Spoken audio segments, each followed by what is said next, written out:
നമുക്കറിയാം പൂഞ്ഞാറിൽ NDAയുടെ സ്ഥാനാർത്ഥിയാണ് PC George. ഒരു തവണ മാപ്പ് പറഞ്ഞു, വീണ്ടും മാപ്പ് പറഞ്ഞിരിക്കുകയാണ്. തൃശൂർ അതിരൂപത ബിഷപ്പിനെ കുറിച്ച് നടത്തിയ പരാമർശങ്ങളിൽ മാപ്പ് പറഞ്ഞു PC ജോർജ്. ബിഷപ്പുമാരെ കുറിച്ച് സംസാരിക്കുമ്പോൾ അല്പം ശ്രദ്ധ വേണമായിരുന്നുവെന്നും PC ജോർജ്. എന്ത് ഊളത്തരവും വിളിച്ചു പറയുന്ന തലയ്ക്ക് സ്ഥിരതയില്ലാത്ത പിതാക്കന്മാർ എന്നായിരുന്നു PC ജോർജിന്റെ പ്രതികരണം. ഈ തെരഞ്ഞെടുപ്പ് കാലത്ത് ഇത് രണ്ടാം തവണയാണ് PC ജോർജ് മുൻപ് നടത്തിയ പരാമർശങ്ങളിൽ മാപ്പ് പറയുന്നത്. തൃശൂർ പിതാവ് വളരെ മോശമായി ഈ നിയമത്തെ പറ്റി സംസാരിച്ചു. അപ്പോൾ അത് ഞാൻ കേട്ടു. പത്രക്കാരോട് ഞാൻ പറഞ്ഞു, പിതാവിനെ പറ്റി ഞാനും പിതാവിനെ പറ്റി മോശമായിട്ട് വർത്തമാനം പറയുന്നു. ഒരിക്കലും ഒരു പിതാവിനെ പറ്റി വർത്തമാനം പറയുമ്പോൾ സ്വല്പം ശ്രദ്ധിക്കണം. ഞാൻ കൊളോക്കൽ ലാംഗ്വേജ് ഉപയോഗിച്ചു. അതുകൊണ്ട് ആർക്ക് ഏതെങ്കിലും പിതാക്കന്മാർക്ക് അതിനകത്ത് മനപ്രയാസം ഉണ്ടെങ്കിൽ അവർ അത് സദയം കേട്ടില്ല എന്ന് വെക്കുക എന്നാണ് എൻ്റെ അഭിപ്രായം. ഷിനോജ് ST വിവരങ്ങളുമായി നമുക്കൊപ്പം ചേരുന്നു. ഷിനോജ്, സഭ അങ്ങനെ കേട്ടില്ല എന്ന് വെക്കുമോ ആ വർത്തമാനം?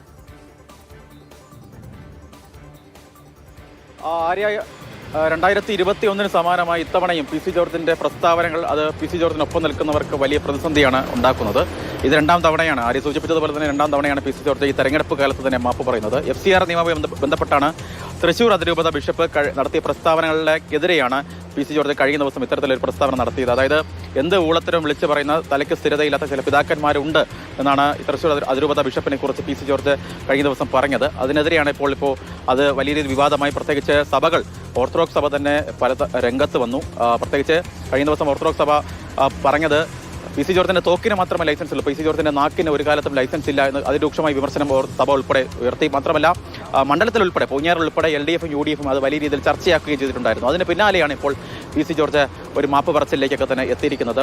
പിതാക്കന്മാരെ കുറിച്ച് സംസാരിക്കുമ്പോൾ അല്പം ശ്രദ്ധിക്കണമായിരുന്നു എന്നൊരു കാര്യം ന്യായീകരണമൊക്കെ തന്നെ PC ജോർജ് നടത്തുന്നുണ്ട്. നേരത്തെ ഈ തെരഞ്ഞെടുപ്പിന്റെ ആദ്യഘട്ടത്തിൽ PC ജോർജ് 2021 മുസ്ലിം സമുദായത്തിനെതിരെ നടത്തിയ പരാമർശങ്ങളിലും PC മാതൃഭൂമി ന്യൂസിലൂടെ മാപ്പ് പറഞ്ഞിട്ടുണ്ടായിരുന്നു. അന്നും അത് വലിയ വിവാദമായിരുന്നു. ഏകദേശം BJPയുടെ സംസ്ഥാന നേതൃത്വം ഉൾപ്പെടെ ഇടപെട്ടതിന് പിന്നാലെ 24 മണിക്കൂറിന് തികയുന്നതിന് മുമ്പ്, മാപ്പ് പറഞ്ഞ് 24 മണിക്കൂർ തികയുന്നതിന് മുൻപ് തന്നെ PC ജോർജ് താൻ അങ്ങനെ മാപ്പ് പറഞ്ഞിട്ടില്ല എന്ന് തിരുത്തുകയും ഒക്കെ തന്നെ ചെയ്തു. അങ്ങനെ മലക്കമറച്ചിലൊക്കെ തന്നെ കണ്ടതാണ്. എന്തായാലും വീണ്ടും ഇത്തരത്തിൽ FCR നിയമവുമായി ബന്ധപ്പെട്ട് തൃശൂർ ബിഷപ്പിനെതിരെ നടത്തിയ പരാമർശങ്ങളാണ് PC ജോർജ് മാപ്പ് പറയുന്നത്. അതിനൊപ്പം തന്നെ PC ജോർജ് ഈ FCR നിയമവുമായി ബന്ധപ്പെട്ട് മറ്റൊരു വാദം കൂടി ഉയർത്തുന്നുണ്ട്. പ്രത്യേകിച്ച് ഈ മണിപ്പൂർ കലാപ സമയത്ത് അമേരിക്കയിൽ നിന്ന് കോടിക്കണക്കിന് രൂപ ഈ മണിപ്പൂരിലേക്ക് എത്തിയിട്ടുണ്ടായിരുന്നു. അത്തരത്തിൽ മനഃപൂർവ്വം കലാപം നടത്തുന്നതിന് വേണ്ടിയാണ് അത്തരത്തിൽ പണം എത്തിയത്.